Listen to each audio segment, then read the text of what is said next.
कुशवाहा आपके साथ मेरे साथ हैं आदर्श सिंह परिहार। जो आज हम इस टॉपिक आज हम बात करेंगे, कल जो ऑडियो वायरल शिक्षा अधिकारी जी की हुई थी उसके ऊपर हम बात करेंगे। आदर्श जी से पूछना चाहूंगा कि कल जो ऑडियो वीडियो जो वायरल हुआ है शिक्षा अधिकारी की, महिला से संबंधित महिला शिक्षिका जो अपने स्थानांतरण के लिए शिक्षिका उससे बात कर रही थी अपने अधिकारी से, तो उस अधिकारी का महिला के प्रति क्या रुझान रहा था, क्या उसने बोला और कैसे उसने बोला, इसके ऊपर आप क्या कहना चाहेंगे?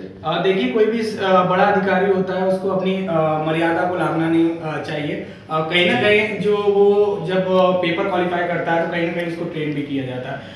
मैं आश्चर्यचकित हूँ कि किस प्रकार से जो डीओ साहब हैं, जिला के शिक्षा अधिकारी, उनका जो एक महिला के प्रति जे बातचीत का ऑडियो वायरल हुआ और साथ ही जो उनको इस प्रकार से महिलाओं के जो निचले स्तर की जो महिला है जो उनके नीचे काम करती है, इस प्रकार की बातचीत उन्हें नहीं करना चाहिए, जो कि पूर्णतः गलत है।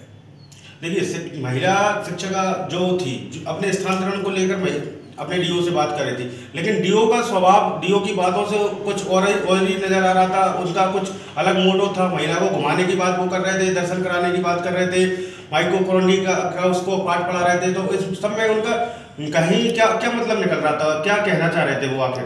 देखिए, कहीं ना कहीं अब ये तो डीओ साहब ही अच्छे से बता सकते हैं कि वो उस महिला के प्रति क्या भावनाएं अपने अंदर रखे हुए हैं। लेकिन मैं तो इतना ही कहूंगा कि सभी अधिकारी, जिस प्रकार से आप देखते हैं अनिल जी, आप स्वयं जाते हैं कई विभागों में कैमरा और ऑडियो सिस्टम अधिकारी लगाते हैं ताकि कोई ऊंच नीच न हो जाए। लेकिन समझ से परे है कि इन कैमरा और ऑडियो को लगाने का क्या है, जब जिम्मेदार अधिकारी इस प्रकार के निकल रहे हैं मध्य प्रदेश की शिवपुरी जिले में।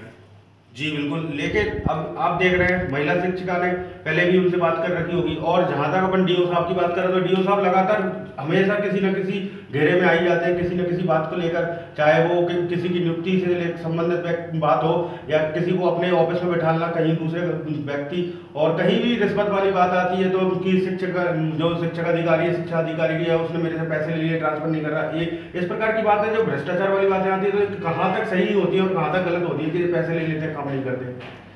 अब देखिए, ऑडियो आया है और ऑडियो में ये बात भी सामने आई है। ऑडियो आपके माध्यम से मैंने भी सुना भी है, जिसमें प्रभारी मंत्री का जिक्र भी हो रहा है और कहीं ना कहीं कुछ बातें ऐसी भी जिक्र हो रही है जो अपने आप में मध्य प्रदेश की शिक्षा की व्यवस्था को बताती है कि सरकारी अध्यापक स्कूल नहीं जा रहे हैं समय पे, और एक डीओ साहब ये कहते हैं कि कोचिंग पढ़ाओ, क्योंकि और लोग कोचिंग पढ़ा रहे हैं। तो कहीं ना कहीं शिक्षा के जो जगत में जो सरकार सैलरी दे रही है उसके बावजूद भी प्राइवेट कोचिंग शिक्षक अपने अपने घरों में पढ़ा रहे हैं। तो ये सबसे बड़ा धब्बा इस मध्य प्रदेश सरकार के। आपको ऐसा लगता है कि जैसे जो भी गवर्नमेंट टीचर है, ये कहीं ना कहीं अपनी प्राइवेट कोचिंग और